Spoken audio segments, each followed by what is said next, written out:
हाँ जी, मुस्लिम लीग नून की रहनुमा मरियम औरंगज़ेब और मुसद्दिक़ मलिक सुप्रीम कोर्ट पहुंच गए। अस्सलाम वालेकुम मैडम। अस्सलाम वालेकुम सर।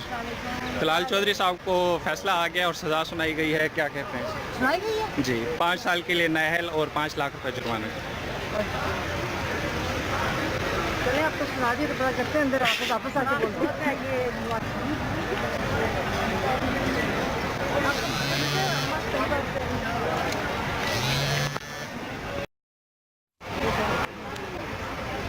हाँ जी, मुस्लिम लीग नून की रहनुमा मरियम औरंगज़ेब और मुसद्दिक़ मलिक सुप्रीम कोर्ट पहुंच गए। अस्सलाम वालेकुम मैडम। अस्सलाम वालेकुम सर।